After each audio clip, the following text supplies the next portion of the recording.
passada nós separamos aqui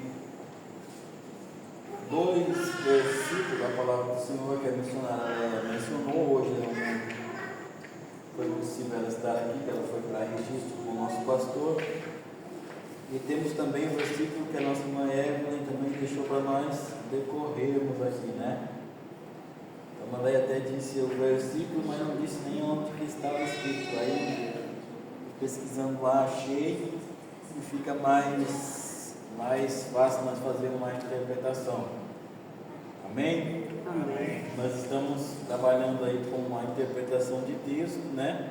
Nesses dias que nós temos nos reunido para que nós venhamos compreender melhor a boa palavra de Deus, né? Estamos usando aí o OICA, que é a observação, a interpretação, a correlação e a aplicação da palavra de Deus. Porque se nós fizermos uma observação errada, equivocada da palavra de Deus, nós vamos interpretar ela de forma errada e vamos também ocasionalmente correlacionar elas com textos que não estarão na mesma linha, né, com o mesmo propósito, com o mesmo raciocínio, e assim também a aplicação ela vai sair do contexto a qual a palavra de Deus ela é estabelecida. Amém?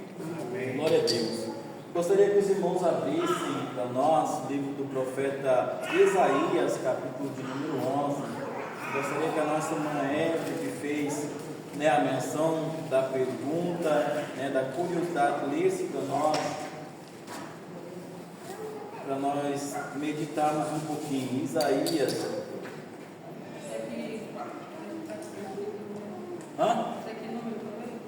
Pode ler, acho que o primeiro versículo, acho que está bom, o segundo já passa então. Porque brotará um rebento tronco de Jessé, e das suas raízes um renovo frutificará. Porque brotará um rebento do tronco de Jessé, e um renovo que frutificará e brotará das suas raízes. Como entender, né? Como entender Isaías, capítulo de número 11, esta palavra?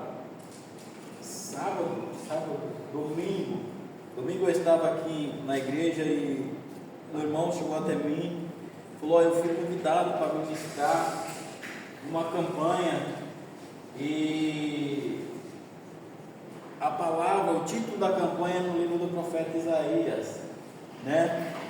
E Isaías, nós vamos ver a figura de linguagem que Isaías ele vai descrever. Se nós não tiver, né, em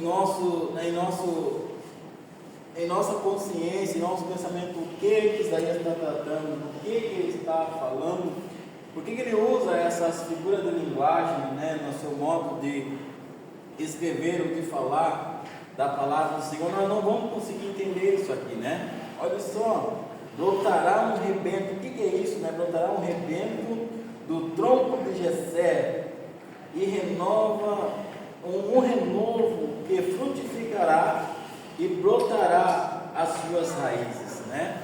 Como eu disse, na observação que nós fazemos da Bíblia Sagrada, a primeira coisa que a gente tem que ver isso aqui para a gente compreender é quem está falando. Lembra do apóstolo Paulo que nós fizemos a interpretação do versículo da Santa Ceia, que disse quem que escreveu, né?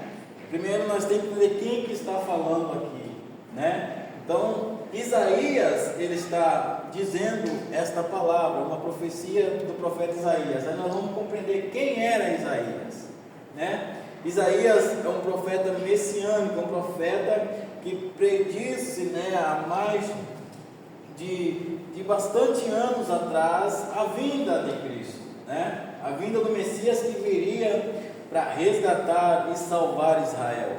Agora, com esse compreendimento de quem era Isaías e o seu livro, ele é, né, um resumo de que Cristo viria. Só que ele usa agora a figura de linguagem para demonstrar isso, né? Falando de Israel falando da nação e também falando do Messias que viria, entendeu?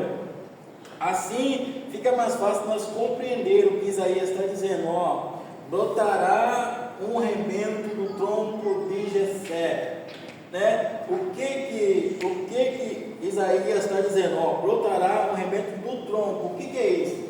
Se nós formos olhar esta figura de linguagem que Isaías está dizendo, nós vemos um tronco, né? Um tronco morto já, nem é uma árvore, né? Porque foi cortada já, é um tronco, né? Porém, agora, esse tronco, Isaías fala que brotará. Olha só, brotará. Olha a figura de linguagem que Isaías vai nos trazer aqui nesse versículo. Uma árvore morta, porém, ela vai brotar da raiz de Jessé. Ele usa duas figuras de linguagem em dois tempos. Nós temos que dividir isso aqui. Uma, ele está falando da nação, do povo de Israel, quanto o povo, né, gentil, quanto o povo da época. Ele está falando, e está falando também do Messias que viria. Olha só como a figura de linguagem, a gente tem que saber separar ela, saber interpretar ela. Por quê? Porque ele está falando que brotará de um rebento de um tronco, né, de Jessé. Nós temos que separar. Às vezes, se nós ligar tudo junto, nós não conseguimos compreender, porque está falando da nação e de Cristo que viria. Olha que coisa interessante. Por isso que o olhar de Isaías, o olhar das pessoas que estavam nesse contexto de Isaías, é um olhar de que não havia esperança, né? Era um tronco morto, assim como lá em Jó nós vamos ver, né? Já um tronco morto. Porém, Israel, ou a nação também, ela estava dessa forma, sem esperança, né? Por quê? Porque o pecado havia abundado sobre a terra, né? Porque as coisas imorais, as coisas, elas tomaram uma certa proporção de que ao olhar daquela época não havia mais esperança, era como um tronco já cortado, sem esperança, né? Porém, agora Isaías vai falar que da raiz, da geração de Jessé, viria agora um renovo. Olha só, viria um renovo e frutificará e brotará as suas raízes. Ele está usando a figura de linguagem para dizer que em meio a um cenário de dificuldade, a um cenário de desesperança, Cristo viria e faria brotar novamente. Olha que coisa gloriosa, né? E se nós não entendemos essa figura de linguagem, de quem Isaías está falando, para quem que ele está falando, qual que é o tempo com que Isaías está dizendo isso, nós não vamos conseguir compreender isso aqui, né? Olha só, resumindo o que Isaías está dizendo, brotará uma esperança para este povo que estava desesperançado, estava atolado no pecado, né? Brotaria da raiz de Jessé, ou seja, viria o Messias para mudar esta situação. O olhar de quem olhava uma árvore cortada já não tinha mais esperança, já estava só o tronco. Porém, Jesus viria e faria brotar novamente, faria levantar a nação novamente, trazer de volta a comunhão com o Senhor. Olha que coisa gloriosa. E essas figuras de linguagem nós temos que separar, porque como ela é figura de linguagem, ela vai falando tudo junto. E brotará um rebento do tronco de Jessé, um rebento que frutificará e brotará as suas raízes. É tudo junto. Porém, agora a gente tem que separar. Cristo vindo renovar, Cristo vindo ressuscitar, Cristo vindo vivificar, frutificando novamente Israel. Olha que coisa gloriosa. Por isso que é bom a gente separar, observar, ver quem está falando, para quem ele está falando, qual que era o tempo com o que ele está falando, né? Agora, se a gente for usar essa mesma interpretação para o livro do profeta Isaías, não vai dar certo.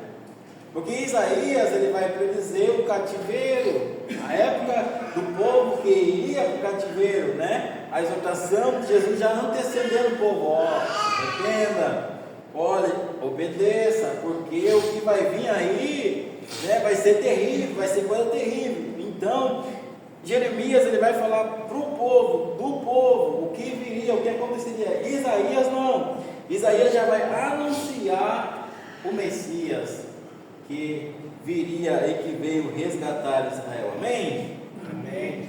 Glória a Deus. A irmã conseguiu compreender? Conseguiu compreender um pouquinho? Né? Olha só, o profeta descreve um julgamento sobre Israel, né? Um julgamento sobre Israel. Porém Deus trará um Messias para restaurar a nação, né? Viria o juízo por quanto estavam desesperançados, estavam como um tronco morto diante da presença do Senhor. Porém viria o juízo de Deus e viria o Messias para fazer com que esse povo tornasse de novo a vida, esse tronco voltasse a brotar novamente. Vê que coisa gloriosa. Amém? Glória a Deus.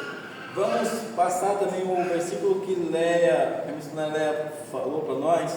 Quem pode ler lá para mim? Gálatas 7, 21. Aqui também é outra forma de interpretação da Bíblia Sagrada.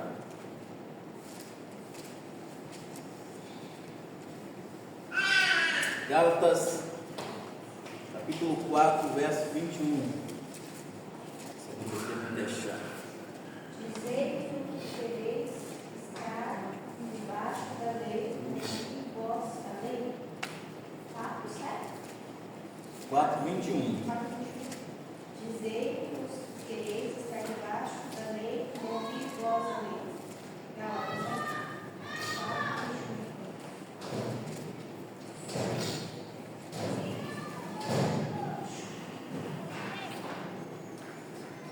Gálatas 4, 21 é isso mesmo? Deixa eu achar aqui.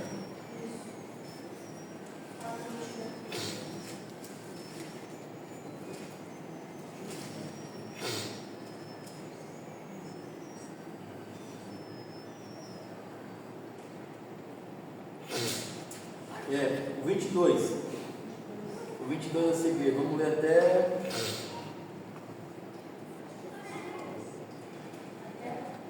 O 22 e 23.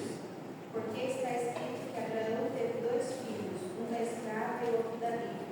Todavia o que era da escrava nasceu segundo a carne, mas o que era da livre por promessa. Vou continuar aqui um pouquinho. E o que se entende por alegoria que estas são as duas alianças, uma do Monte Sinai, gerando filhos para a servidão, e Agar, que é Agar. Ora, esta Agar é Sinai, um monte da Arábia, que corresponde a Jerusalém, que agora existe, pois é escrava com os seus filhos. Como entender isso aqui agora? Eu vou ler devagarinho para nós compreender. Olha só. Porque está escrito que Abraão teve 2 filhos. Quem que eram os 2 filhos de Abraão? Isaac e Jacó. Isaac e Ismael. Mãe. Um da escrava e outro da livre. É um de Sara. Todavia, o que era da escrava nasceu segundo a carne, mas o que era da livre por promessa. O que se entende por alegoria? Que estas são as duas alianças, uma do Monte Sinai, gerando os filhos para a servidão, que é Agar. Como entender isso aqui agora? O que se entende por alegoria? Se nós formos ver no carnaval, nós vamos ver muito aí carros alegóricos, uma fantasia alegórica. O que é isso? Fantasia? Hã? Fantasia? É algo que eu estou vendo, porém não é aquilo que ela está dizendo, né? Igual eu uso ali o que aconteceu no carnaval, aquela vez que pegaram, fizeram uma peça lá, colocaram o Cristo lá, né? Colocaram o Cristo lá, colocaram o diabo lá e fizeram aquela peça. Porém, num olhar cristão, o que era para representar? Era para representar, né, a religião, o respeito, né, por Cristo. Porém, é isso que eles fizeram? Não, eles fizeram totalmente ao contrário disso, entendeu? Quando nós falamos às vezes de algo ligado à Bíblia Sagrada, ao respeito diante de Deus, porém, tem pessoas que usam este mesmo conceito, essa mesma figura com imagens ao contrário, ou seja, aquilo que eles estão passando, não, aquilo que você está vendo não é o que eles estão passando, é o que está acontecendo aqui, é uma alegoria, né? Uma alegoria. Os filhos de Abraão, né? O Monte Sinai gerando filhos para servidão. Como entender isso? Vê como que a palavra de Deus ela é tremenda, né? Para a gente compreender isso aqui. Quando se fala aqui de alegoria, nós vamos entender que nós temos que ler, igual nós lemos ali em Isaías, e compreender o que está sendo tratado aqui, o que está sendo falado aqui, né? Está falando de duas alianças, né? Duas alianças, uma aliança de promessa e uma aliança carnal, ou seja, um filho da promessa e um filho da escrava. O que está dizendo? Duas alianças, uma aliança espiritual e uma aliança carnal. Olha só, uma aliança espiritual e uma aliança carnal. O que está dizendo aqui? É necessário que nós conhecemos a passagem de Gênesis, quando Abraão, Sara chega até Abraão, né, e fala para Abraão de despedir a serva, né, junto com Ismael. Ou seja, é necessário que a carne, a aliança feita na carne, saia da casa para que a espiritual ela venha gerar fruto, para que a aliança espiritual possa assim cumprir o seu propósito. Olha a forma de alegoria que está nesse texto, né? Está trazendo um assunto relacionado a Monte Sinai, gerando filho para a escravidão, ou seja, é necessário sair a vontade carnal, o filho carnal da casa, para que o espiritual ele venha a surgir os seus efeitos e aparecer os seus efeitos. Isto é alegoria, né? Por isso que é necessário nós compreender o texto. Nós usamos o OICA, né, que é a observação, interpretação, correlação e aplicação do texto. Agora aqui nós vamos entender que já entra outro assunto, né? outro tipo de pesquisa que nós vamos ter que ver o que é esta alegoria. É o que está falando de duas alianças, né, de Ismael e Isaac, né, Monte Sinai, gerando filhos, entendeu? O que é necessário a gente compreender aqui? Que se nós correlacionar esse texto com outros textos, nós vamos fazer uma bagunça que nós não vamos conseguir compreender. Porém, se nós levar para o texto que nós vamos trabalhar aqui hoje, que é João, capítulo de número 4, nós vamos entender o sentido desse texto, que é o espiritual e o material, porque ambos não podem andar juntos, ambos não tem como ficar numa mesma casa. Por isso que é correlacionado aqui como duas alianças. Nessas duas alianças, para ter eficácia, a carnal tem que sair. A carnal tem que ser despedida da casa para que fique a espiritual. E assim o propósito de Deus possa ser estabelecido na casa. Amém? Amém.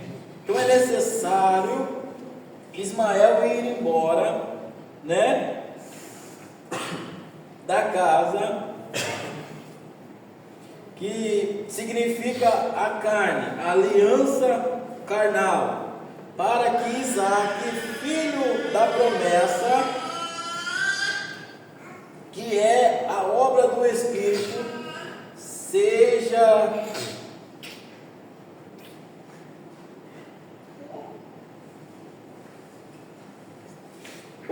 seja revelada e venha aparecer. Não tem como as duas alianças estar numa só casa. As duas alianças estão num só sentido. Por isso que quando Sara chega para Abraão e fala que é necessário que a escrava vá embora, saia da casa, junto com seu filho, Abraão, ele vai falar com Deus, e Deus fala, não faz o que ela está falando, né? Pode despedir ela, porque não tem como uma aliança espiritual ficar junto com uma aliança carnal. Para que a obra do Espírito apareça, é necessário desfazer das obras da carne. Amém? Isso é alegoria. Como compreender? Se nós não olhar aqui a observação do texto, está falando de alegoria, e nós buscarmos o que é alegoria, o que está querendo dizer, qual é o propósito, né, desta palavra que o apóstolo Paulo vai trazer para nós em Gálatas aqui, para que nós entendamos que Isaac representa a obra do Espírito. E a obra do Espírito, ele não faz divisão, ou seja, ele não partilha com a obra da carne. Para que a obra do Espírito permaneça e frutifique, é necessário a obra da carne dar espaço. A obra da carne sair da casa, sair do templo, que somos nós, para que a obra do Espírito apareça. Lembra que eu falei acerca de caráter e ação, acerca de caráter e aquilo que eu faço, né? A obra e o caráter. É necessário que a minha obra seja espiritual, né? Ou seja, que o meu caráter seja espiritual para que a minha obra seja espiritual. Agora, se eu tiver um caráter espiritual e a minha obra for carnal, vai dar certo? Não vai dar certo, porque não vai bater os dois. Se o meu caráter é espiritual, né? Se o meu caráter é um caráter cristão, a minha obra vai ser uma obra cristã, vai ser uma obra espiritual. Porém, se o meu caráter for um caráter defraudado, um caráter manchado, as obras vão ser carnais. Amém? Amém. Conseguimos compreender? Por isso que vai além do oica. A observação, ela está em todos os sentidos da interpretação da palavra. A observação é muito importante. Se nós observarmos, nós vamos conseguir extrair a interpretação para as nossas vidas. E assim, fazendo a interpretação, vamos conseguir correlacionar esses textos com o sentido com que ele vem trazendo, e assim vamos fazer uma aplicação, sendo ela pessoal, né, ou para o público. Amém? Alguma dúvida? Clé, que era para estar aqui para compreender o versículo que ela falou, não dá, mas depois eu passo para ela. É necessário nós compreender e entender que não tem como Isaac e Ismael ficar numa mesma casa, ou seja, o Espírito e a carnalidade. Amém? Amém. O apóstolo Paulo, ele vai dizer muito isso, né, aos Filipenses. Ele vai dizer sobre essas características, né, da carne e o Espírito. A carne, ela inclina-se para as coisas da carne, ela não inclina para as coisas do Espírito, né? Porém, o Espírito inclina para as coisas do Espírito. Por isso que é necessário nós dar espaço, né, para o Espírito, para que inclinamos-se assim para as coisas do Espírito. Amém? Glória a Deus. E os frutos assim nós colheremos se nós inclinarmos para as coisas do Espírito. Amém, meus irmãos? Amém. Assim como eu disse lá no grupo, os irmãos achar esses textos que são difíceis de interpretação, né? Difícil de observação, traga ele para a terça-feira, né? Traga para a terça-feira que nós fazemos essa introdução, né? Nós não vamos nos aprofundar no versículo, mas nós vamos trazer um compreendimento desta palavra, o que ela está querendo dizer, para quem ela está dizendo, qual é o seu propósito. Amém? Alguém trouxe uma para hoje? Para nós trazer aqui na terça-feira que vem? Irmão Vanderlei tem? Irmão Vanderlei. Você só não lembra onde está. Quem que você separou aí, irmão Vanderlei? Trouxe uma também? Vai achar aí? E vai deixar para a próxima para ele encontrar. Na hora que você achar isso, nos avisa. Mateus, A missionária Angélica trouxe? Mateus capítulo 24. Leia lá para me marcar aqui. Na terça-feira que vem nós vamos compartilhar dela antes de nós entrar no nosso Mateus. Capítulo 24, versículo 36. Diz assim: mas aquele dia e hora ninguém sabe, nem os anjos do céu, mas unicamente meu Pai. Eu sabia esse daqui assim, porque nem os anjos e nem o filho, mas só o Pai.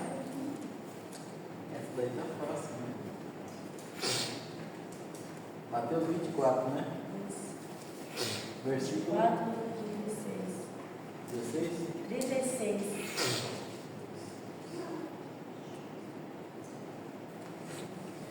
O que acontece? Só vou dar uma passadinha, depois nós vamos nos aprofundar aí na terça-feira que vem. Se nós formos olharmos, né, hoje para o mundo em geral, né, para os judeus, para os grandes estudiosos da palavra de Deus, nós vamos entender que boa parte dos povos eles vão na cronologia contando os acontecimentos para achar aí uma data específica, um tempo específico da vida do Filho do Homem. E Deus, sabendo disso, né, Deus disse que nem os céus,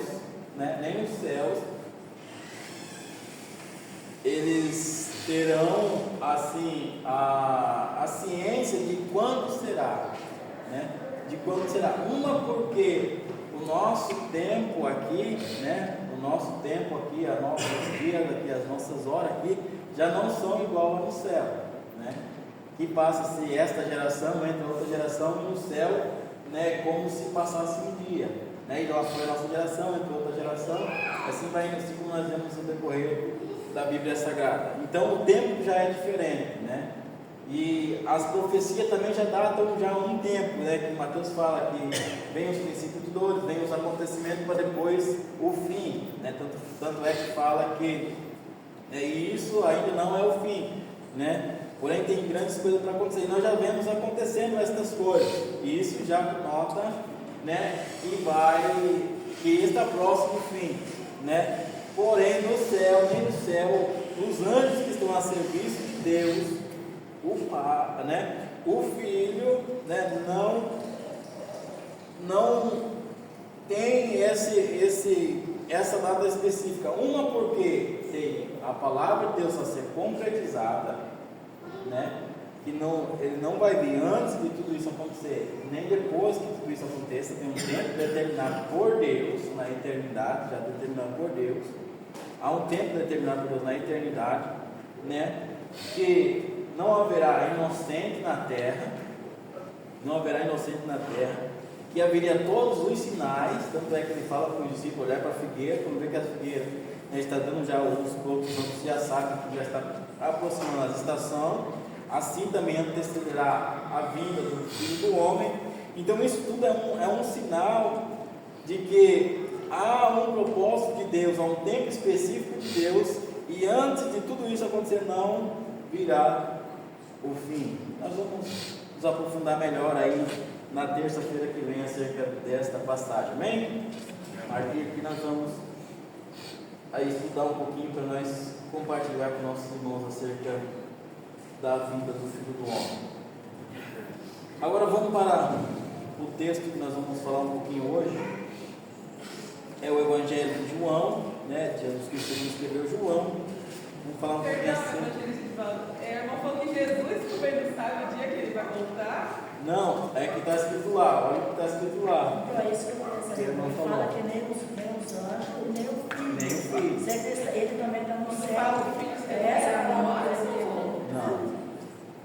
Nem os anjos que estão no céu, nem o filho também. Porque Pai, Filho e Espírito Santo é um só, né? Porém, é a onisciência de Deus. Né? E a onisciência de Deus. Deus não sabe por quê. Ele sabe todas as coisas. Por isso que eu falo para você, a forma como está escrito, você tem que ir no original dela e ver qual é o sentido da palavra. O que ela está dizendo? Qual é o propósito dela? Entendeu? Não é que ela está dizendo que Deus não sabe. Como que Deus não sabe? O que Deus não sabe? Por que Deus não pode? Né? Olha só, então por isso que eu falo para você, a gente tem que observar bem, para a gente não contradizer a palavra. Não, mas Deus é o Pai, né? E o Filho é Jesus. Mas somos uma só, né? Somos um só. Então, por isso que eu também Eu queria sou saber. três, Porque somos aqui uma está falando que o Pai sabe, mas o Filho e os anjos não. É isso, dizendo que Deus é. Eu não estou falando que Deus não sabe, Deus sabe, mas o Filho e os anjos não. Porque aqui fala, né? Nem os anjos do céu, mas unicamente meu Pai. Quer dizer, Jesus estava falando unicamente meu Pai. Nem os anjos e nem Jesus falou unicamente meu Pai. Mas eles são um só, Pai e Filho. Se for dar um olhar literal, antes mesmo de Jesus vir à Terra, ele já não sabia? Ele via. Ele é onisciente, a palavra diz que ele é onisciente, onipresente e onipotente. O que é isso? Não é que o Espírito Santo ele não seja, ele são três, não são três partes, são três em um só. Ou seja, não é três pessoas, são uma pessoa em três partes, dividido em partes iguais, entendeu? E como é que só um sabe e os outros dois Então, não? isso é a palavra, é a forma como que está escrito que está dizendo. Mas porém a gente não pode contradizer a palavra, entendeu? É igual quando a Bíblia fala que lá em Gênesis que Jesus se arrependeu, né? Deus se arrependeu de fazer o homem. Deus se arrepende de fazer uma coisa? Não tem como Deus se arrepender. Porém, o sentido da palavra ali é outra coisa que está querendo dizer. Entendeu? Mudando de ação, mudança de rumo da humanidade. Entendeu? Porém, a forma que está escrito faz nos pensar outra coisa que contradiz a própria palavra de Deus. Isso que é o perigo. Entendeu? Aí você pensa assim, não, Deus não sabe. Como que ele não sabe se ele é quem veio e executou o propósito da salvação? Né? Aí não vai contradizer a própria palavra? Ele não disse, o Pai veio o Consolador, ele não fala a promessa que viria. Se ele fala a promessa que viria, como que ele não vai saber como ele vem? Melhor falar bem assim, ó. O versículo afirma que o filho não sabe. Eu também tinha essa mesma dúvida dela. Eu sabia que ela era. Aí só que ela não soube expressar direito de escrever. Eu falei para ele, tá? Depois depois falou. Fala bem assim, ó. O versículo 33 afirma que o filho não sabe o tempo da sua volta. Essa expressão refere-se apenas ao tempo em que Cristo esteve na terra. Certamente, quando Jesus reassumiu a sua glória anterior, passou a conhecer a data da sua futura volta. Os santos da tribulação poderão saber o tempo da sua volta, observando os sinais da tribulação que Cristo descreveu. Olha só, para quem ficou aqui, igual Jesus disse, olha para a figueira. Está vendo ela? Você sabe a mudança da estação, sabe? Então, a gente sabe as mudanças da estação, a gente sabe quando é frio, quando é o calor. Porém, mesma coisa, ele está dizendo da forma humana de Cristo, né? Da forma humana de Eu Cristo. já imaginei isso daí, eu imaginei, não falei. O quando você estava aqui na terra, né? O tempo Quando dele ele estava aqui na terra, depois ele foi Por isso que eu falo, quando a gente vai observar um versículo, igual eu falei, primeiro a gente vai ver quem escreveu, o tempo que ele escreveu, né? Jesus está se referindo não ao tempo que ele está na eternidade, é o tempo que ele está na terra. Então vai mudar o contexto, né? Tanto é que eu gosto de usar a expressão que Jesus ele aparece de uma forma angelical, né? E na teofania, ele aparece como um anjo. Gideão viu o anjo do Senhor, era o próprio Deus em forma de anjo, ele viu, né? Ele fala, não, eu vou morrer, porém quem vê anjo, Deus na forma de anjo não morre. E por que Deus ele não apareceu para Moisés na forma de anjo? O que ele disse para Moisés? Moisés, se você me ver, porque Moisés não queria ver um anjo, Moisés não queria ver um homem, Jesus materializado em alguma coisa, Moisés queria ver o Cristo na sua essência de Cristo, e o ser humano não consegue ver nesse corpo físico a essência de Deus, ele consegue ver um anjo, ele consegue ver Cristo materializado num homem, porém na sua forma original não. Por isso que Moisés, o particular de Moisés, com Deus era mais profundo. Ele falou, não, eu não quero ver um anjo, eu não quero ver o Senhor manifestado numa teofania, eu não quero ver o Senhor materializado como um homem, eu quero ver o Senhor na sua essência. E aí Deus fala, não tem como, se você ver, você vai morrer. A palavra mesmo diz, né? Isaías fala que ele viu ele sentado no alto sublime trono. Olha a forma que Isaías viu, entendeu? A glória se manifestava, que Isaías não conseguia ver o Senhor, porque ele estava na sua essência, e quem vê ele na sua essência não consegue ver, no seu corpo físico não consegue ver. É o que eu estou dizendo, entendeu? A gente tem que saber separar essas coisas, para a gente poder conseguir compreender a palavra de Deus, entendeu? É igual Jacó já foi diferente. Deus, o próprio Deus se manifestou para Jacó de uma forma humana, igual ele veio, entendeu? Sendo o próprio homem, lutando com Jacó, e Jacó prevaleceu sobre ele. Imagine Jacó prevalecendo sobre Deus. Como entender isso? É Deus de uma forma humana, entendeu? Então, quando esse versículo aí que fala que nem o filho do homem saberia o dia que viria, esse daí é na forma humana. Isso. Ele na forma humana. Isso, quando ele estava na terra. Isso. Ah, tá. Entendeu? Quer dizer, você tem que entender os tempos aqui, tá? Tem que ter o tempo, né? Esse tempo que nós temos que procurar entender, né? Por isso que a gente tem que observar ali o sentido que ele está falando, como que ele está falando, quando que ele está falando, para você poder entender. Entendeu? Porque aí nós correlacionamos um Jesus materializado num corpo humano com a eternidade. Não vai bater, não vai dar certo. Entendeu? Por isso que eu falo que a gente tem que observar, a gente tem que interpretar ali dentro do contexto do versículo que está dizendo, para a gente poder ter uma interpretação aí mais aproximada do sentido que está sendo escrito, amém? Mas é glorioso quando a gente pega para compreender as escrituras sagradas, né? O Espírito Santo de Deus ele vai nos direcionando a estas coisas, né? A sair dessa superfície que nós compreendemos. Eu não lembro bem aquela parte lá, não, mas encaixa nessa palavra. Eu lembro qual versículo que é, mas eu li lá. Que quando os dois acompanharam para Jesus, que ele ia virou o raio de luz e subiu, né? Que eles não puderam ver, só foi aquele momento lá, eles queriam saber e alguém queria acompanhar Jesus, né? Queria ir até com ele, né? É na ascensão, né? Ao céu. Eu não lembro qual é, porque eu leio, mas eu esqueço muito. É o anjo presta ele falando para ele porque estão espantados, né, com os que veio. Da mesma forma que ele subiu, também ele vai descer. Olha só, olha como o ser humano ele é terrível. Jesus ele não ensinou os discípulos, não disse aos discípulos, olha os sinais, olha os acontecimentos, olha a figueira, olha o princípio 12, não é Mateus que está escrevendo, os princípios 12, 24, 25, Mateus não fala? Aí eles veem o anjo subir, ele vê Jesus subir e o anjo fala para eles, da mesma forma que ele subir, ele vai descer, eles acham que é para o mesmo tempo. E o que está escrito? Né? Jesus não disse para ele o que está escrito, não disse para ele, olha, Figueira, olha os acontecimentos, o evangelho vai ser pregado a todo mundo, entendeu? Aos quatro cantos da terra. Só que também esses quatro cantos da terra também é outro sentido também, a gente tem que saber interpretar, entendeu? A Bíblia é assim, você não pode levar de uma forma literal, de uma forma humana, de uma forma do cotidiano nosso, não, a gente tem que ir ao tempo que foi escrito, né? E ao tempo que foi escrito, a vivência da época, do contexto que você vai poder compreender. Se nós trazermos para o dia de hoje, já não vai dar certo. Por isso que eu falo, antes de nós aplicar aplicar, nós temos que entender a palavra. Antes de nós aplicar, para quem foi, quando foi, lembra que eu falei da ceia? O apóstolo Paulo falando com os irmãos de Coríntios, ele relatando os problemas que estavam acontecendo dentro da igreja de Corinto. Aí sim, você entendeu isso? Entendi que Paulo está escrevendo? Sim, Paulo está escrevendo com referência de Cristo. Sim, aí sim você aplica agora os nossos dias. Porém, se nós não compreender que é Paulo que está falando, exortando a igreja de Corinto, ensinando a igreja de Corinto, aquilo que ele já tinha ensinado, a gente vai interpretar, e essa interpretação sai errada, sai equivocada, sai do contexto que está dizendo, entendeu?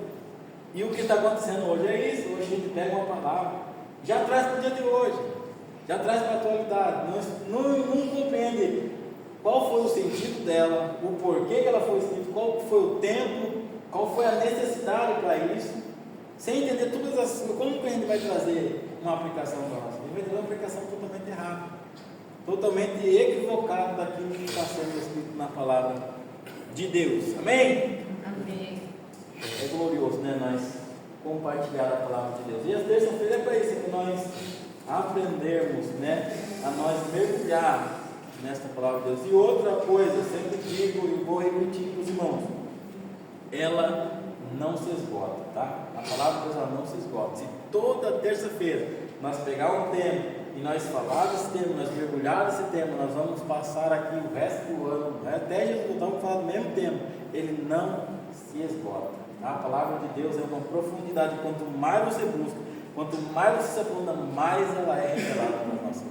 Por isso que nós pegamos tema para nós compreender, né, e vamos passando temas aleatórios, temas sistemáticos, né, para que nós vamos compreender um pouquinho, para nós ter uma vida santificada, justificada por Deus, para que nós vamos compreender. Mas se nós for falar, não, nós vamos falar acerca de adoração, nós vamos falar acerca de arrebatamento, e esgotou-se o assunto. Não se esgota. Amém? Amém. Glória a Deus. Podemos prosseguir? Vamos falar um pouquinho agora de adoração. Evangelho de Jesus, estamos escrevendo João, capítulo de número 4. Eu não vou ler tudo, tá? Que nós já conhecemos a passagem. Vou ler aqui, eu acho que o verso, vou ler o verso de número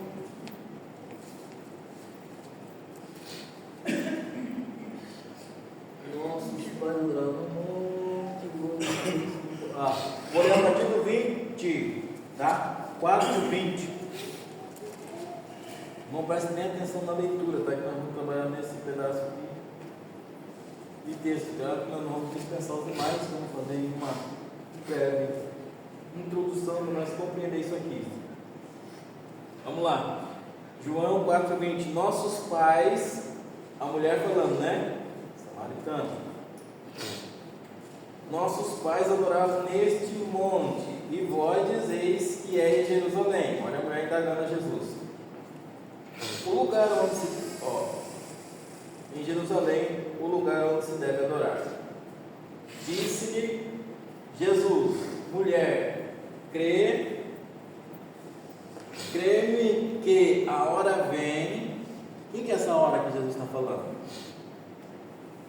Em que... mas já vamos lá. Em que nem neste monte, nem em Jerusalém adorarás o Pai.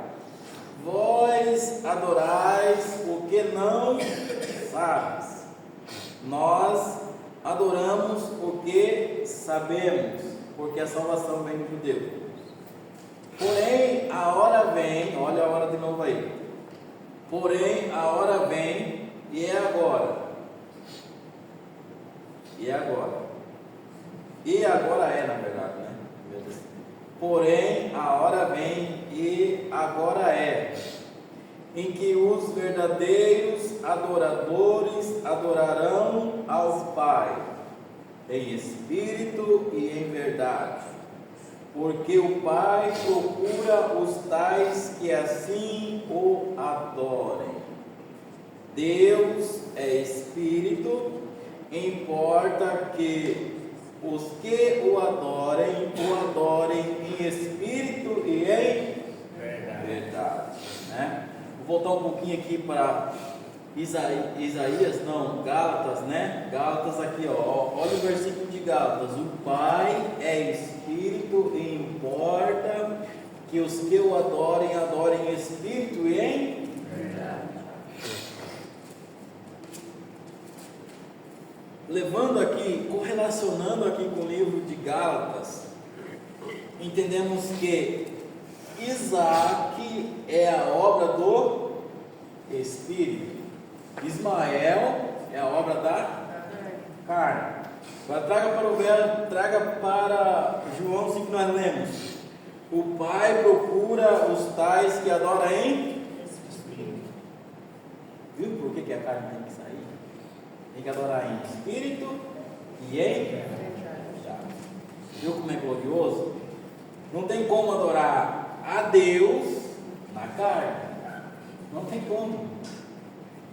Está falando aqui uma adoração verdadeira.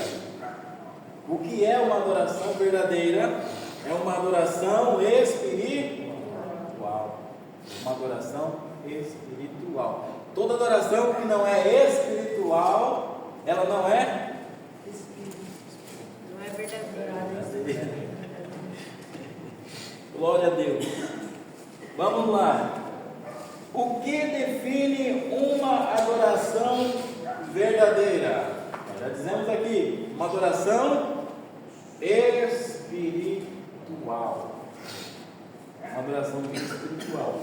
Agora vamos trazer para o nosso dia de hoje isso aqui. Como nós adorarmos a Deus, uma adoração espiritual no corpo físico e carnal.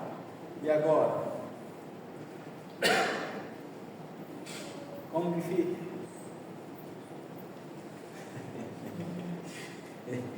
Vamos compreender isso aqui. O que define uma adoração verdadeira?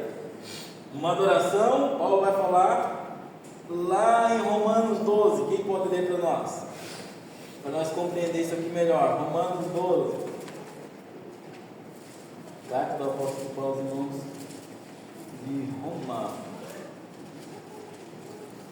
Rogo-vos, pois, irmãos, pela compaixão de Deus, que apresentei os vossos corpos em sacrifício vivo, santo, agradável a Deus, que é o vosso culto racional. Paulo aqui vai fazer nós compreender isso aqui. Olha só. Olha o que Paulo vai dizer. Rogo-vos, pois, irmãos, pela compaixão de Deus, que apresenteis os vossos corpos em sacrifício vivo, santo e agradável a Deus, que é o vosso culto racional. Olha o que Paulo está dizendo. Então agora entenda isso aqui. O que define uma adoração verdadeira? Uma adoração espiritual. E para mim ter uma adoração espiritual, eu tenho que ser o quê? O que Paulo está dizendo? Racional. Racional. Por que racional? Paulo está dizendo, porque eu vou apresentar, apresentei os vossos corpos em sacrifício vivo. Aqui define o espiritual em sacrifício vivo, santo e agradável a Deus. Como que eu faço isso? Continuando aqui. Que é o vosso culto racional. É o vosso culto inteligente. O vosso culto consciente. E hoje o que está acontecendo? Pega uma água para mim, por favor. O que está acontecendo hoje? Prestamos o nosso corpo em sacrifício vivo a Deus, que é o nosso culto, né? Porém sem racionalidade.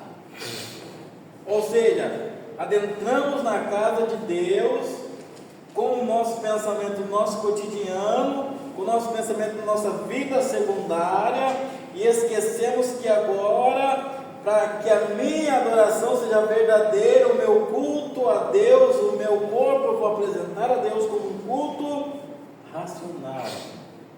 E tem detalhe: um sacrifício vivo, que é o meu corpo, porém santo e agradável a Deus. Olha só, uma adoração verdadeira, né? Uma adoração verdadeira. Porém, se nós encaixarmos aqui novamente em Gálatas 11 e viermos como Ismael, como obras da carne, adorar a Deus, né? Sem a consciência de que eu estou aqui apresentando o meu corpo em sacrifício vivo e agradável a Deus, Deus vai receber a minha adoração? Não vai receber a minha adoração, porque não vai ser uma adoração espiritual. Glória a Deus.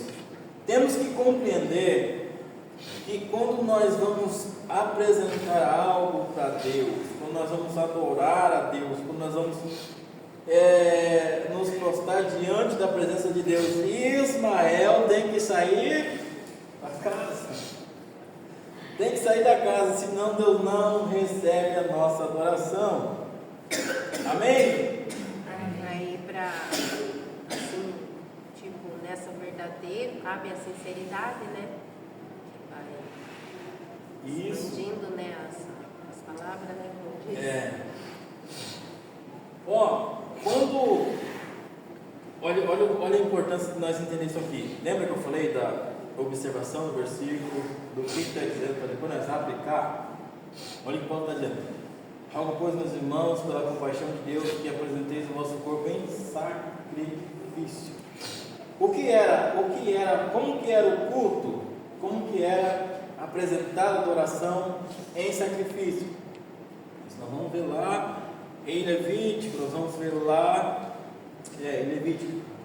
Deus ele fala para Moisés fazer um tabernáculo, porque ali seria onde eles iam adorar, onde Deus habitaria no meio do povo, né? E como que eles apresentavam a oferta? Paulo está dizendo aqui, ó, apresenteis o vosso sacrifício, né? Olha só, que apresentei os vossos corpos em sacrifício vivo. Porque como que era feita essa oferta? Eles tinham que pegar um carneiro, um cordeiro ou um novilho sem mancha, sem quebradura, sem defeito, bem cuidado, bem tratado, para oferecer em sacrifício a Deus. Olha só, se a gente for ver em Levítico aqui, Levítico 22, 19, nós vamos ver as regras impostas para o sacrifício. Não podia ser de qualquer forma, não podia ser de qualquer maneira, tinha que ser separado, tinha que ser bem cuidado, não podia ter quebradura, não podia ter mancha, tinha que ser algo separado. E Paulo vai dizer Paulo vai fazer a mesma instrução para nós: apresentei os vossos corpos. O que Paulo está dizendo? Em sacrifício.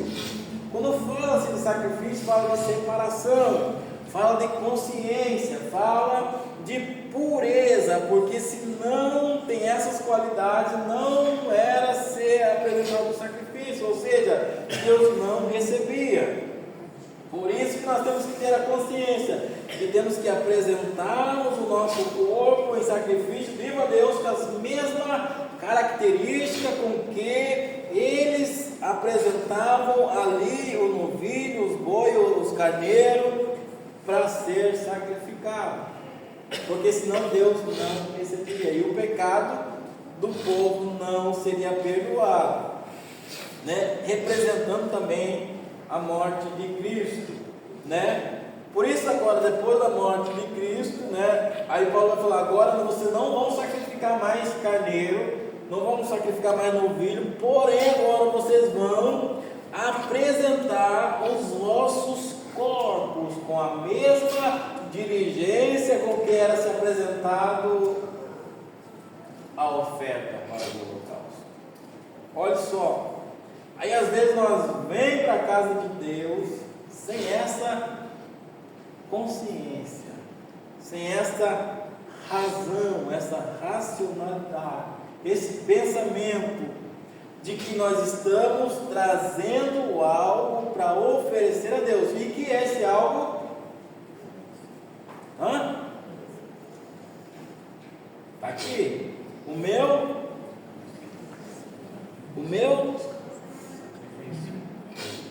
antes do sacrifício, o meu corpo.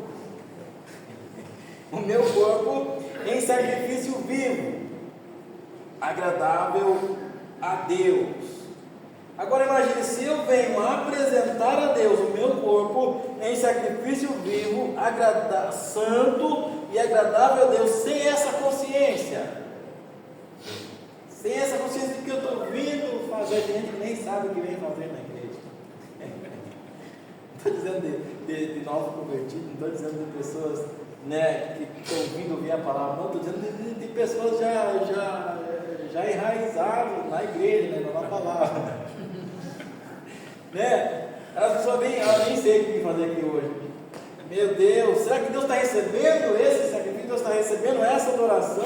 Será que essa adoração é verdadeira? Sem a consciência, né, de que você está levando o seu corpo, né, para adorar a Deus como um sacrifício vivo, santo e agradável a Deus, que é o nosso culto racional, nosso culto inteligente. Se não tiver o racional no nosso culto, não é uma adoração verdadeira, ou seja, é uma adoração que não tem eficácia no mundo espiritual, que Deus não recebe, não se agrada daquilo que estamos ofertando a Ele. Amém? Voltando para o contexto da terça-feira passada que eu disse para os irmãos, olha só o que Paulo está dizendo: apresenteis os vossos corpos em sacrifício vivo, santo e agradável a Deus, que é o vosso culto racional. Vocês estão indo o quê? Apresentar, não é? Apresentar o quê?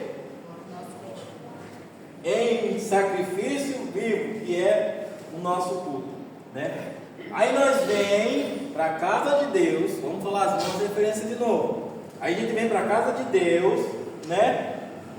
Com o nosso corpo, que é o sacrifício vivo, santo, porque nós vamos apresentar a Deus, né? Que nós vamos adorar a Deus. Chega aqui, o que nós faz?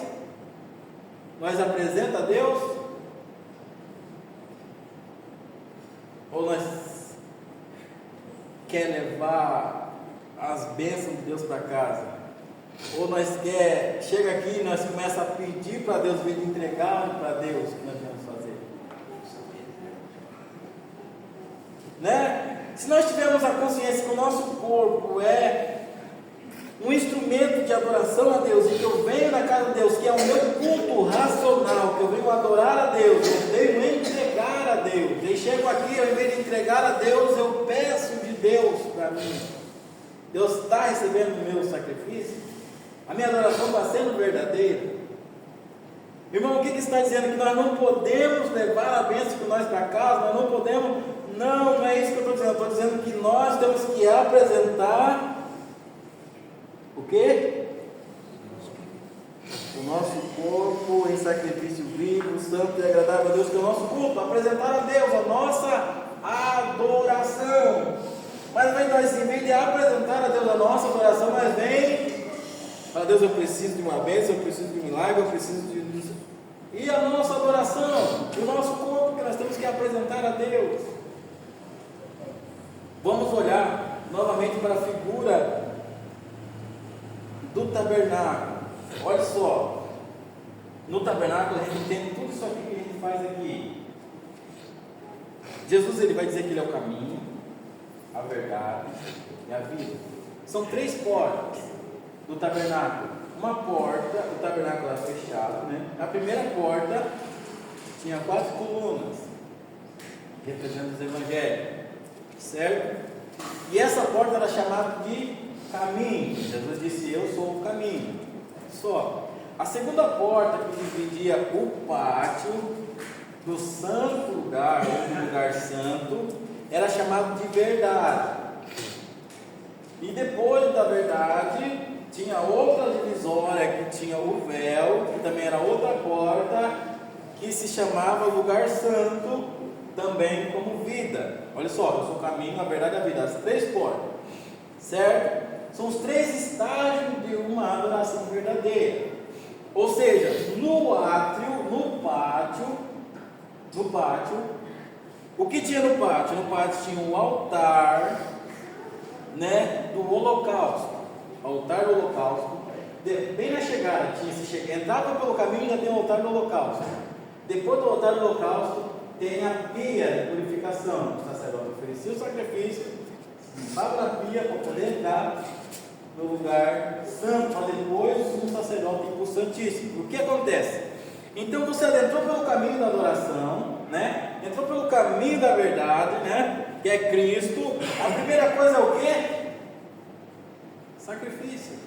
A primeira coisa é aquilo que você veio trazer, depositar o seu corpo em sacrifício vivo, que o apóstolo Paulo está falando. Só que o apóstolo Paulo está falando que o nosso corpo é sacrifício vivo, porém tem as características, olha só: santo e agradável a Deus. Não é só sacrificar, porém eu tenho que me regrar da santidade, né, que agrada a Deus. E o que representava a santidade? A pia de bronze que os sacerdotes limpavam. Então é necessário a gente entrar pelo caminho e depositar primeiro a adoração a Deus. Adoração a Deus, junto com a separação, com a santidade, com a purificação, para depois a gente adentrar no santo lugar. Olha só como é importante a gente compreender o que a gente vem fazendo na casa de Deus. Porque o que acontece? Quando se queimava o holocausto, ou seja, quem trazia, claro, você vem trazer o seu corpo hoje, para sacrificar a Deus como sacrifício vivo, santo, puro e agradável a Deus. O que era feito? Era trazido, né? Vamos colocar um carneiro, um cordeiro, trazia, colocava sobre o altar, ou seja, é a oferta que você está trazendo, né? Essa oferta, ela tem que ser queimada totalmente para que seja agradável a Deus. Olha só. Então, ou seja, aquilo que eu venho fazer na casa de Deus, eu tenho que fazer por inteiro, não pode ser pela metade, tem que ser um sacrifício por inteiro, para que a fumaça, ou seja, para aquilo que eu estou apresentando a Deus, gere uma fumaça, e essa fumaça chegue até Deus como cheiro agradável daquilo que eu estou fazendo. Olha a consciência do racional que nós temos que ter quando nós adentro na casa de Deus. Olha só, aí você tem que ter fogo, né? Tem que ter lenha, tem que ter fogo, tem que ter altar, para que o seu sacrifício seja um sacrifício agradável a Deus. Olha só. Porém, se nós viermos para a casa de Deus e aquilo que nós vamos apresentar a Deus falhar, ou seja, não tiver lenha, ou seja, se aquilo que nós trouxer a Deus não queimar por inteiro, queimar pela metade, ou seja, se o fogo que queima o holocausto, que leva a Deus, se apagar por conta das coisas dessa terra, por conta das cinzas, toda a nossa adoração está comprometida. Ou seja, todo o percurso que nós vamos fazer na casa de Deus está comprometido. E o que acontece? Nós vamos para a casa de Deus, nós diz que adora, nós diz que ouve a palavra e não tem mudança. Por que não tem mudança? Porque tem algo errado em nosso sacrifício. Então vamos lá. Nós vem à casa de Deus com o pensamento racional, eu vou ofertar a Deus. Você ofertou a Deus, o seu sacrifício vai ser queimado, Deus recebeu. Maravilha, olha só, Deus recebeu. Para que Deus receba, tem que ter as ferramentas do altar. Eu vou falar assim, não bem, tá? As ferramentas do altar, que é a pá, a bacia, o braseiro e o garfo. As 4 ferramentas do altar. Isso é racionalidade. Isso é a consciência do que eu estou fazendo aqui. Ou seja, para que é o garfo? O garfo era para virar o carneiro, o cabelo do que está sendo queimado a Deus. Ou seja, se não virar, não queima. Não queima por inteiro. Ou seja, se você não virar, se você não tiver a consciência do que você veio fazer, o seu sacrifício fica pela metade. O fogo queima só do lado, do outro lado fica sem queimar. Deus já não recebe. Entendeu? A pá é para quê? Porque após a queima do sacrifício, o que fica? A cinza. A pá é para tirar a cinza. Se você queima o sacrifício a Deus e não tira as impurezas, não tira a cinza, o que acontece? Vira bagunça. Hã? Vira sujeira, bagunça. Vira sujeira. O fogo vai pegar no meio da cinza? Sobrecarregado de cinza?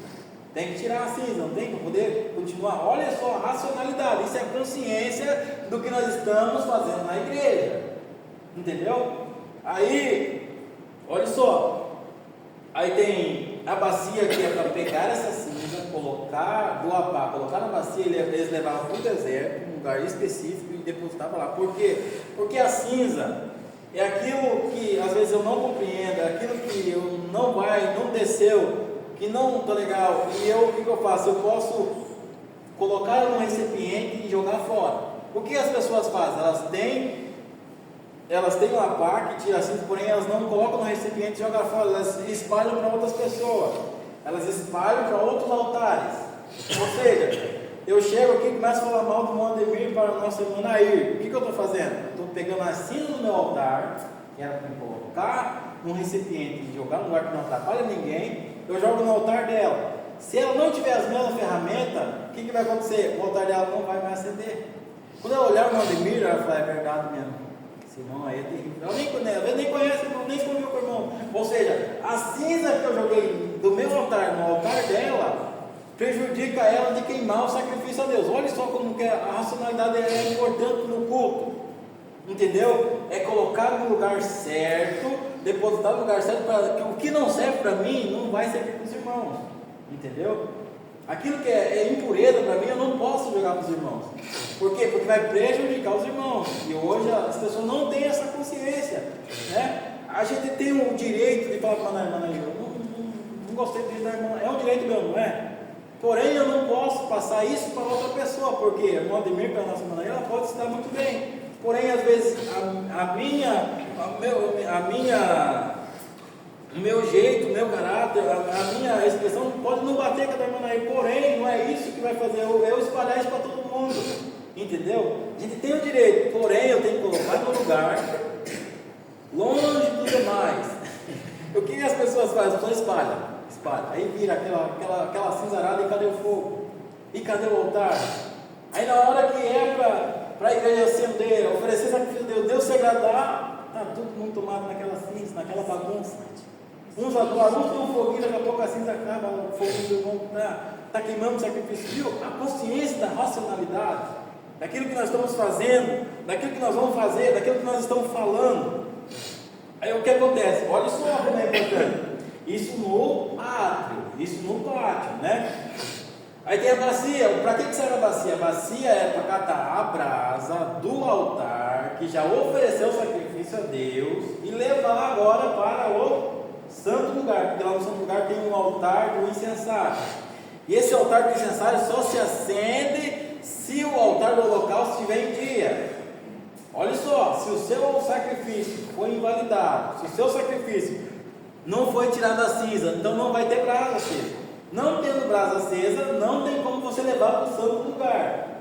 Olha só a importância. Se você não leva para o santo lugar, não tem como queimar incenso. Sem queimar incenso, Deus não manifesta a sua glória e fala com o povo. Aí você vem para a igreja falando, Deus não falou comigo também. E o altar? Como é que está?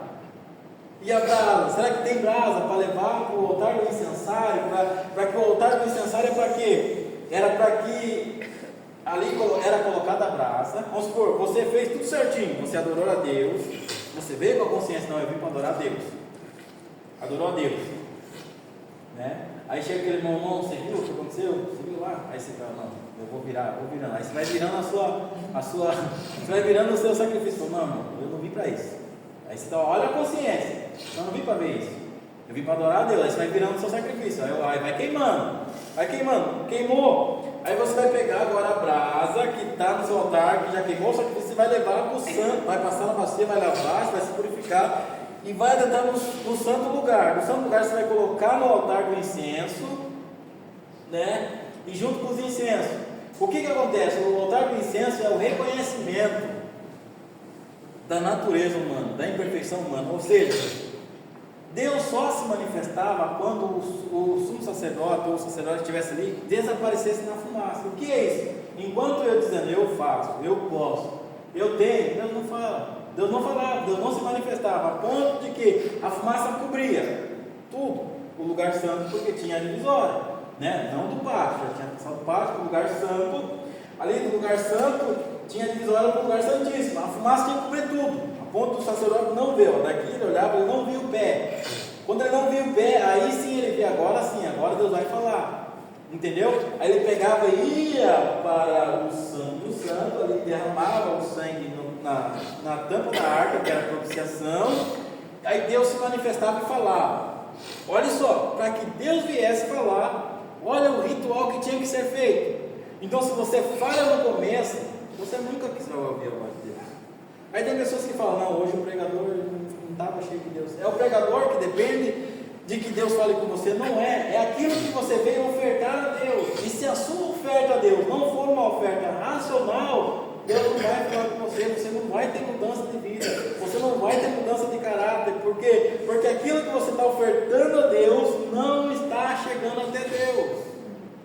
Por isso a importância do racional que Paulo está dizendo aqui. Entenda o que vocês vão fazer, entenda o que vocês estão fazendo. Amém? Amém. É o que eu disse. Agora você compreendendo isso, não, eu vou ofertar a Deus. Aí vem aqueles cheios de cinza, não, irmão, você viu o sapato do irmão? Se você desligar e ficar olhando, você já perdeu o seu. Nós falamos, não, eu não vim para isso, eu vim para adorar a Deus. Não importa se o irmão está assim, se não está, eu vim para adorar a Deus. Ele sempre tem, irmão, aqueles que vêm para querer tirar o foco do seu sacrifício. Se você não tiver a consciência, você perdeu o seu culto. Deus não vai falar com você. Amém? Amém. Olha só, aí você vai fazer tudo isso. Você vai ofertar a Deus com consciência do que você está fazendo, né? Vai fazer tudo isso. Isso aqui é até a hora da palavra.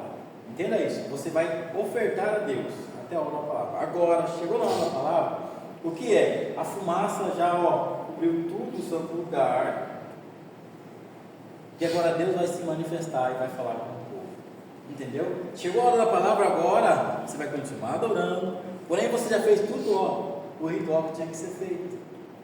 Amém? Por isso a importância de nós chegar cedo no culto. Por isso a importância de nós orarmos a Deus antes de nós apresentar o nosso sacrifício.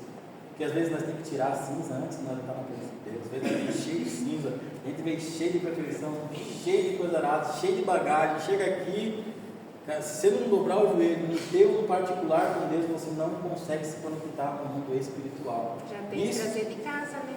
Isso tudo é até chegar na palavra, para que na palavra Deus fale com você. Pode ser a pessoa mais simples que esteja falando, porém a palavra não é dela, a palavra é de Deus. Mas se é a pessoa mais que você olha e fala, não, eu não entendo o que a pessoa fala, porém a palavra é de quem? Se você fizer tudo certinho, Deus vai falar com você. Nem que seja uma palavra, você vai sair daqui aí dizendo, Deus falou comigo, Deus vai me abençoar, Deus vai prosperar, Deus vai resgatar, porém a palavra de Deus ela vem e faz o que é para fazer. E por que ela vem e não faz o que é para fazer? É por causa da palavra que perdeu o valor ou é porque eu estou ofertando de qualquer forma?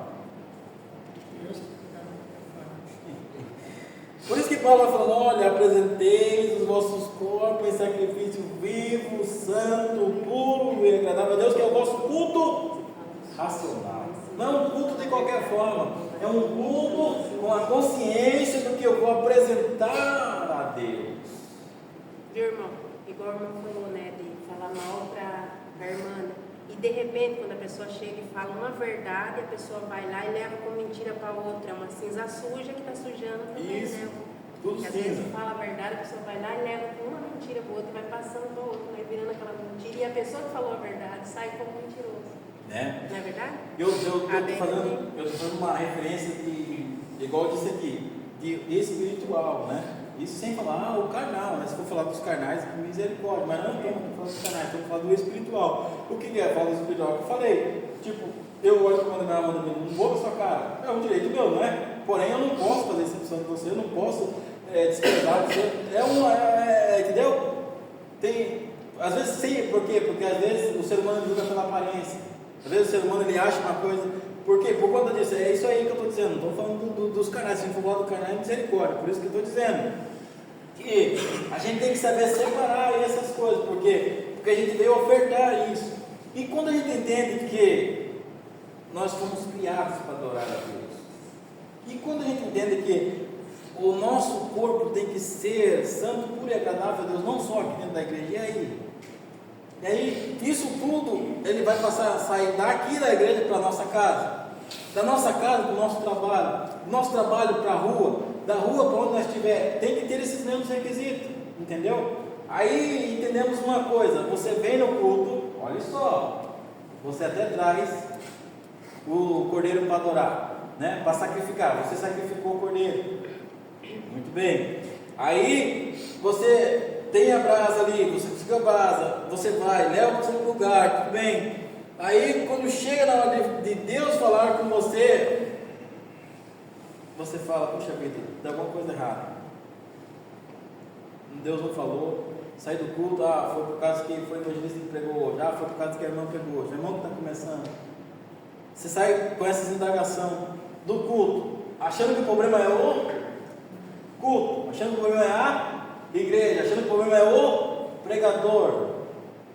Porém, você faz tudo certinho aqui na igreja, aí chega em casa, que é para adorar, que é para ter a consciência que você é cristão, que você é adorador, você espalha cinza. Aqui na igreja espalha cinza, mas em casa espalha cinza, na rua espalha cinza, no trabalho, misericórdia, entendeu? Aí não é só aqui, Paulo está dizendo que é em toda forma que nós vivemos, toda forma porque fomos chamados para adorar. Igual eu falo, nosso culto não começa aqui, nosso culto já vem de nossa casa, não tem como. Nós temos uma passagem muito interessante que eu gosto de correlacionar, está tudo marcado aqui no jornal, já foi. Quando Jesus ele entra, né, lá no templo e solta os cambistas, vira as mesas lá, o que estava acontecendo lá? É isso aqui. Ou seja, pessoas que não trazem o seu sacrifício, ou seja, a sua consciência de adorador, a sua consciência de adorador está engajado nisso aqui. Ou seja, se for o evangelista de volta que vai pregar, que tem um conhecimento bíblico, que tem uma profundidade na palavra, eu vou adorar a Deus, que maravilha, o irmão vai pregar. Aí quem vai pregar hoje? O irmão Ademir vai pregar. O irmão Ademir vai pregar. Não vou nem dar glória hoje, não vou entender nada. O que é isso? Você está comprando o seu sacrifício para ofertar a Deus. E é o que eles estavam fazendo lá, quando Jesus chegou. O que é? A facilidade chegou. O que acontecia? Eles vinham do Oriente, eles vinham de vários lugares, judeus que moravam fora, para sacrificar. E o que acontecia? A viagem era grande. Davi ele fala dessas viagens, ele diz nos Salmos, né, a alegria que era vir para Jerusalém sacrificar. Porém, agora eles resolveram facilitar o negócio, porque o dinheiro lá para se comprar, para se fazer, não era tipo para você ofertar hoje. Quem oferta dinheiro, vamos supor, quem oferta dinheiro hoje no Brasil é o real, né? Porém, quem vem dos Estados Unidos para ofertar aqui, ele não pode ofertar, vamos supor, em dólar, certo? O que tinha que ter? Tinha que ter os cambistas para fazer a conversão do dólar em real, entendeu? Para poder eles ofertar em real, olha só. Aí eles começaram a facilitar. Não, em vez de você vir com coisa, não. O que você faz? Você compra aqui. Tem os cambistas para trocar o seu dinheiro, tem o bode para você oferecer, tem a rolinha, tem os carneiros. Eles começaram a facilitar as coisas. E nessa facilitação das coisas, eles começaram a roubar. Eles começaram tipo assim: irmão Ademir vem apresentar o culto dele hoje. Irmão Ademir, ele tem a condição de apresentar um carneiro, né? O que acontecia? O carneiro era tão caro lá que ele não conseguia comprar, por mais que ele tinha a condição de apresentar a Deus esse carneiro lá, ele não tinha como comprar, porque eles começaram a roubar. Aí o seu dinheiro que era para comprar um carneiro, dava para comprar um pombo só. Olha só. Aí eles ofertavam só um pombo. E Deus fica como esse negócio? Se você tem para ofertar e chega lá não tinha como comprar. Por isso que quando Jesus chega lá, ele vira a mesa dos cambistas, ele briga com o pessoal, porque eles estavam roubando. Porque era uma oferta que era dada a Deus e eles estavam convertendo a eles. Tipo, eles pegavam boa parte daquilo que era para Deus, para eles, e davam só a restinho de taxa para Deus. Aí Deus falou: não é assim o negócio. Por isso que eu falo. Aí às vezes a pessoa olha e faz a mesma coisa hoje no sentido espiritual. Olha só. Aí você vem para a igreja: irmão, quem vai pregar hoje? Quem vai pregar hoje? É campanha? Hoje eu vou adorar, hoje eu vou esse milagre. Quem que é hoje? Hoje é a semana de circulação. Nem vou para o culto hoje. Não, se eu vou hoje lá não vou nem não embora. Quem vai pregar hoje? Não, tá tão bom esse irmão que vai pregar. O que eu estou fazendo? Eu estou comprando a adoração, ou seja, eu estou ofertando a Deus somente o que me apraz. Somente aquilo que é o resto, e Deus vai receber isso. Isso é uma adoração verdadeira? Não é, e o que é o que está acontecendo hoje. As pessoas esqueceram que a palavra de Deus, a eficácia da palavra de Deus, é ela quem tem o poder de transformar, não é eu, não é o meu conhecimento, não é a informação que eu vou buscar passar para você, não é a palavra de Deus. Ivaldo, não é a quantidade, né? Tem gente que não veio no culto de quinta porque tem pouca gente, não veio no sábado porque tem mais gente. Isso, né? porque depende dos outros para adorar. Entendeu? Depende das pessoas para apresentar o culto a Deus. É isso que Paulo está falando. Paulo está falando de se juntar de bastante gente, fazer campanha, fervor para você adorar a Deus. Não, apresentei o vosso corpo em sacrifício vivo. Eu não dependo do pregador para me ofertar a Deus. E Deus não depende do pregador para me abençoar. É a palavra que vai fazer isso na minha vida. Entendeu? A partir do momento que nós tiramos os olhos da palavra de Deus e coloca no homem, nós saímos decepcionados. Porque por mais que seja uma palavra esmiuçada, abençoada, eu não vou conseguir digerir ela, porque ela é espiritual. E a partir do momento que eu me ligo na racionalidade, que eu tenho que apresentar o corpo a Deus como um sacrifício vivo, consciente a Deus, tem que sacrificar a Deus, pode ser a pessoa mais leiga que tem na igreja, que não consegue expressar, mas leu a palavra de Deus, ela é eficaz para transformar. Ela tem poder para isso, não é a pessoa, ela tem poder para isso.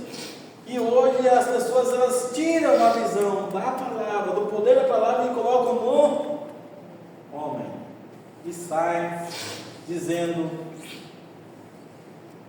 que não receberam aquilo que vieram buscar. Por quê? Porque não veio adorar a Deus, não veio sacrificar a Deus.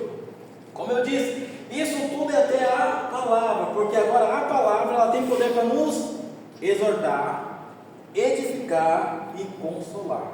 A palavra, ela tem esse poder de nos edificar, consolar e exortar. O que acontece? Agora nós estamos invertendo esses papéis.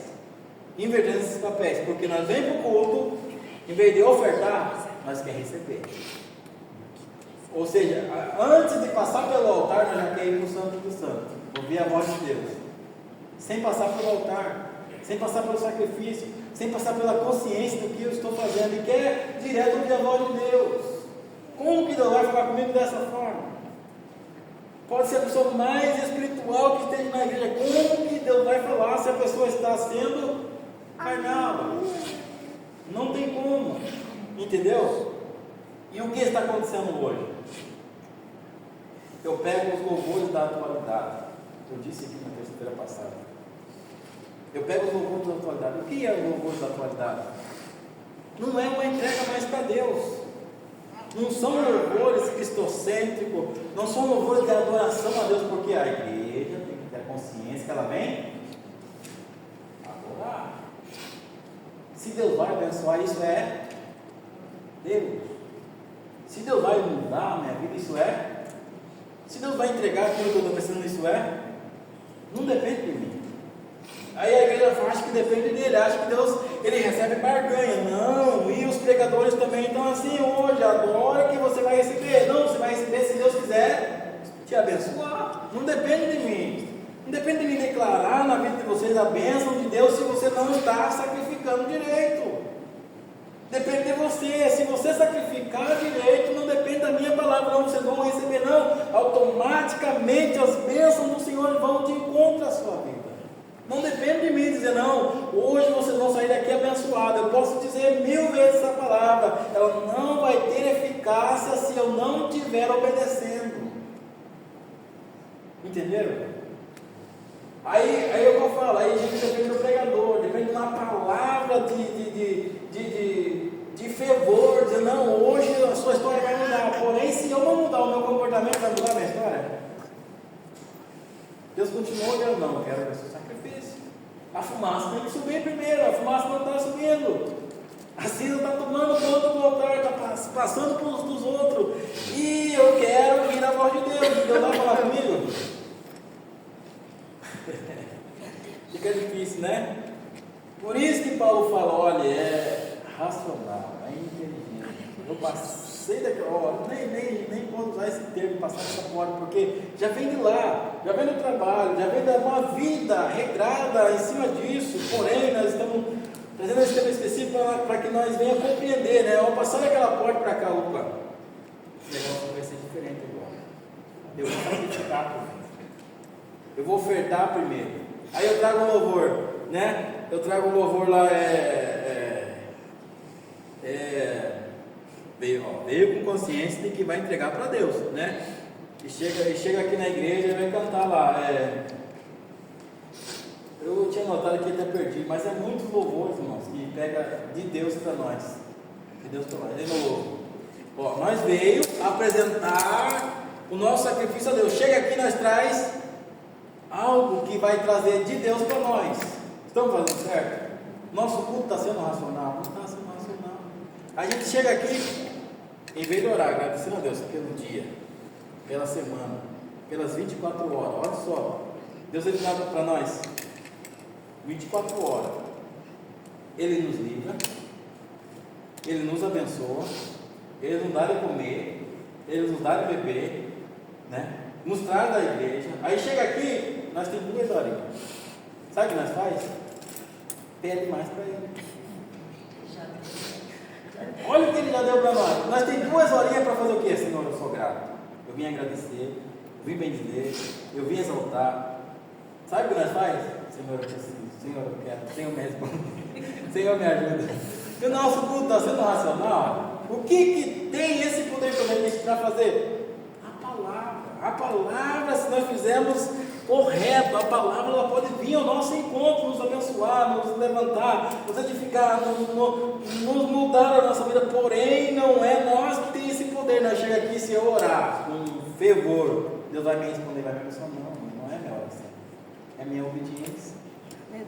É a minha oferta que eu estou ofertando a Deus que vai fazer a diferença na minha vida. Esse irmão é abençoado porque ele ora, ele sabe orar, ele ora. Não é isso, irmão. É a consciência daquilo que eu estou fazendo diante da presença de Deus. Eu tenho que desligar desse pensamento materialista de suprir as minhas necessidades e 2 horinhas devo dar o meu corpo em sacrifício vivo a Deus. É tão difícil isso, sabia? Irmãos, porque nós somos pessoas físicas, homens e mulheres da natureza física, por isso que Ismael tem que sair da casa. Ismael não sai da casa, irmão, você chega aqui pensando, meu Deus, eu tenho que fazer isso, tenho que fazer aquilo. Não, irmãos, temos que ter essa consciência. Muitas pessoas vão no culto porque tem um irmão lá que profetiza, que entrega a revelação, sendo que a maior revelação está aqui, a palavra de Deus. Eu vou lá porque Deus vai falar comigo através da palavra, né? E as pessoas vão atrás de... Quem entende isso aqui, não precisa de ninguém bater o pé, sapatear e falar, não, Deus é contigo, Deus vai fazer, não. A palavra fala com ele, um louvor fala com ele, um hino da água fala com ele, mais do que qualquer coisa. Não precisa ninguém colocar a mão sobre a sua cabeça e dizer, não precisa disso. Quem entende isso aqui, ele vem para o culto e sai alimentado da palavra de Deus. Irmão, não pode pedir, irmão. Você tem 24 horas do seu dia. Peça a Deus lá na sua casa, ora a Deus na sua casa. Aqui agradeça a Deus. Né? Imagine, eu tenho um parente próximo, com bastante saudade, eu vou lá na casa dele, poxa, eu vou lá para se alegrar, eu vou lá para matar a saudade, e chego lá e vou ficar falando mal da família, né? Do que tá me adiantando eu ir lá matar a saudade? Irmãos, nós temos que ter essa consciência. Aí nós vamos para a casa de Deus, nós temos 24 horas em casa, para nós falar com Deus, para nós direcionar, né, as nossas ansiedades, que a Bíblia fala isso, leve a Deus, entre no secreto, fale com Deus, conte a Deus o seu problema. Aí nós chegamos na igreja e vamos colocar aqui na igreja, no lugar da adoração. Isso quando não vai abrir o culto e começa a contar lá para todo mundo ouvir. Imagina a nossa consciência, será que está sendo um culto racional? Não está sendo um culto racional. Deus vai atender, vai ter mudança, vai ter eficácia no mundo espiritual. Não vai, irmãos.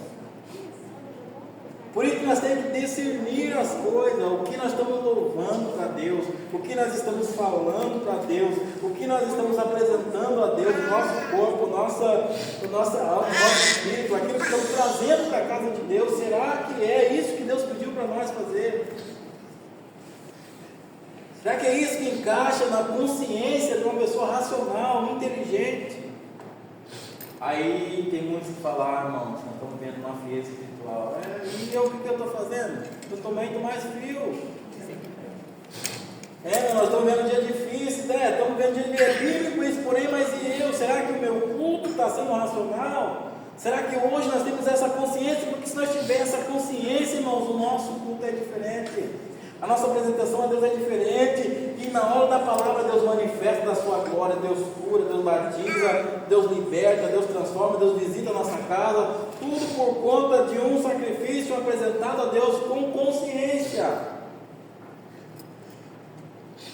Agora, se nós não temos consciência disso, nós queremos que Deus vá, irmãos, a palavra do pregador tem poder para fazer isso? Não, é essa aqui que tem poder na nossa vida, e a partir do momento que nós estamos de acordo com ela. Deuteronômio fala: se vocês ouvirem a minha palavra, guardar no seu coração, praticar ela, todas as bênçãos do Senhor na sua casa, na sua família, o fruto do seu ventre, tudo vai ser favorável ao seu. Ou seja, não vai precisar você correr atrás das bênçãos de Deus, não, elas vão vir ao seu encontro. Agora, a partir do momento que eu não entendo isso, eu vou correr atrás das bênçãos, e elas vão correr comigo. É a verdade. Amém? Glória a Deus. Aqui, ó, eu marquei aqui a Salmo Diário, que é oferecer cântico a Deus, é ler a escrito sagrado, né, pelas escrituras, inspirado pelo Espírito Santo, Salmo 62 e 32, né? São louvores inspirados pelo Espírito Santo, né? Louvores que elevam a Deus, né? Isso, é isso que eu ia trazer a memória. É Salmo Diário, né? Os salmos têm bastante palavras que falam, né? Que oferece cântico ao Senhor, ali está salmodiando a Deus, tem vários salmos, a gente lê, a gente vai ver o salmista Davi salmodiando ao Senhor, agradecendo a Deus, adorando o Senhor, né? Não vê ele muito pedindo, ele está salmodiando a Deus, adorando a Deus, buscando a Deus, né? Olha, ver o salmista, por mais que ele comece falando do homem, mas ele leva para Deus. E aí nós pegamos uma canção que fala de Deus e traz para o homem, é tudo voltado. Ah, não, está falando de Deus, nós vamos levar para a igreja. Não, irmãos, tem coisas, tem hinos que você tem que entender. A maioria dos cantores recebe essa inspiração em tempos difíceis, em tempos de provação, né? Quando recebe do Espírito Santo, né? Com isso, quando não pega regravado, não sei de onde vem, não sei de onde, que a gente vai procurar e fica abismado. Igual aquele hino lá, né? Que é a roda grande e passa. E olha só, aí, irmãos, isso é o que? Isso é para edificar o homem. Pode ver, tem hinos que vão levantar o seu ego, né? Que vão levantar o seu ânimo. Tem hino que vai fazer você se entristecer, chorar. Isso são hinos para nós. Aí o que acontece? Aí nós invertemos os papéis. Aí nós Esses hinos é pecado a gente ouvir em casa, né? Em poucos, tá? Tem ainda aí que a gente for pela palavra, a gente descarga e tá só de pensar, né? Mas porém, hinos que edificam a nossa vida, a nossa carne. É pecado a gente ouvir em casa? É pecado a gente ouvir no carro? É pecado a gente colocar para alguém ouvir? Não é pecado, porque vai edificar a vida de alguém. Mas porém, o que eu venho fazer na igreja? Adorar a Deus. Eu venho edificar a minha vida ou venho adorar a Deus? Então não serve para cá. Isso que a gente tem que discernir, entendeu? Aí eu vou fazer uma visita no lar, né? Vou fazer uma visita no lar. Aí chego lá e vou cantar lá.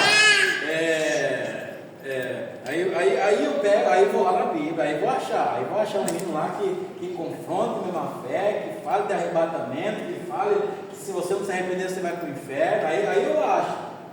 Aí em vez de cantar, irmão, para edificar a alma daquele que está precisando, né? Em vez de cantar aquele hino que levanta a pessoa, que levanta o homem que está lá caído lá embaixo, que fala da natureza humana, que faz levantar, aí sim não serve para a igreja. Não, irmãos, tem que saber colocar no seu lugar certo. Não é pecado nós ouvir, escutar aqueles que falam conosco, que mexem conosco, porque são inspirados para levantar o homem, para dar uma força, para dar um ânimo na pessoa. Porém, não é isso que eu faço na igreja. Na igreja eu faço o quê? Adora a Eu Deus. apresento a Deus.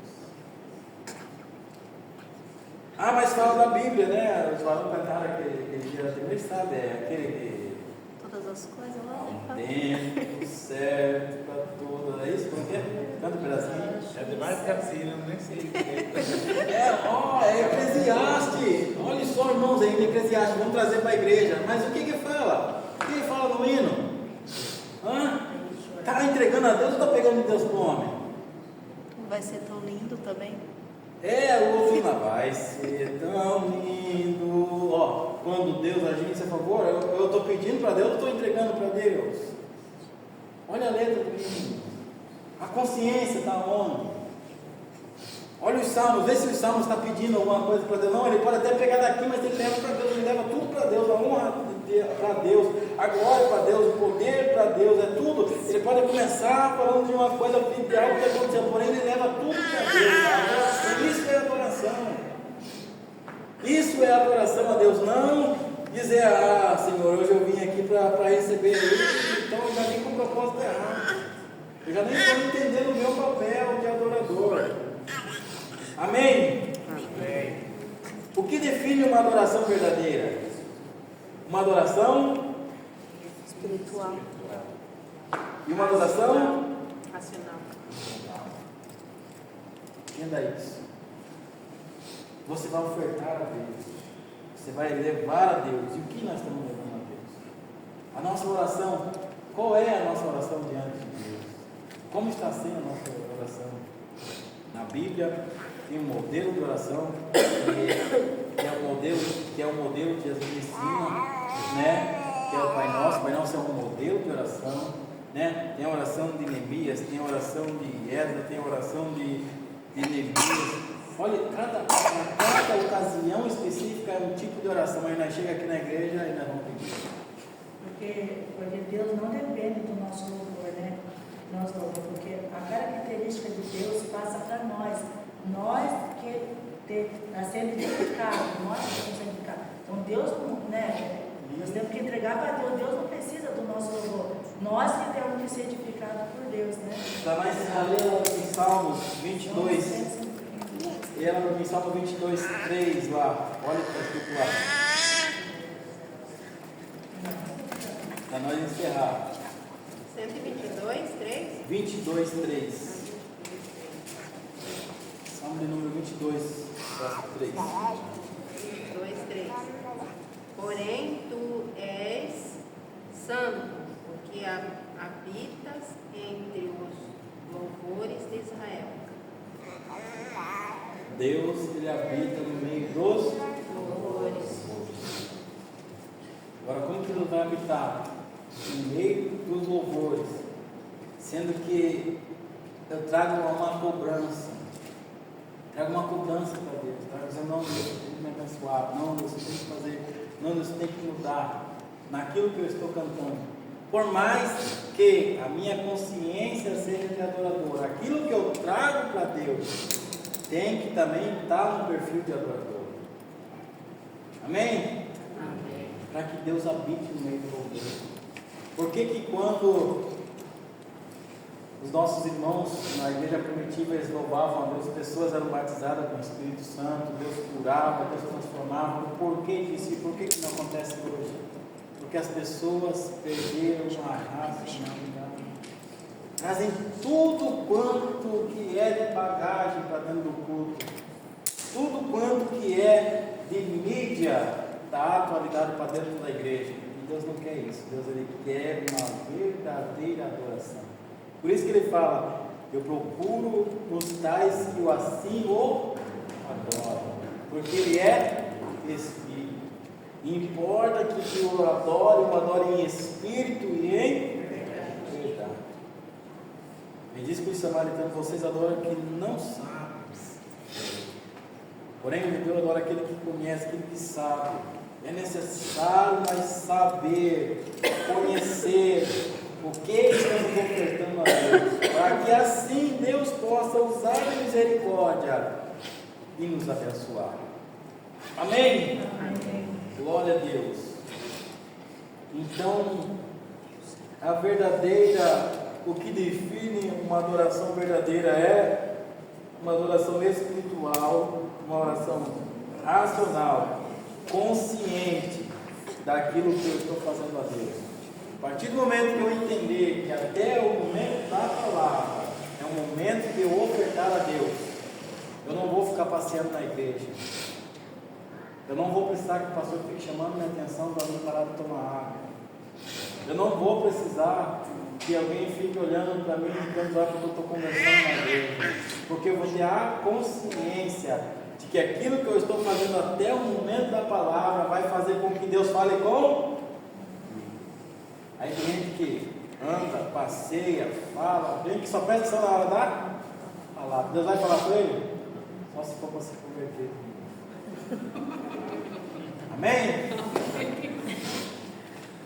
E voltar à consciência de uma adoração verdadeira. Entendemos a alegoria do capítulo 4 de Gálatas. É necessário que a carne saia da casa para que o Espírito apareça em suas obras. Amém? Vamos encerrar? Deus abençoe.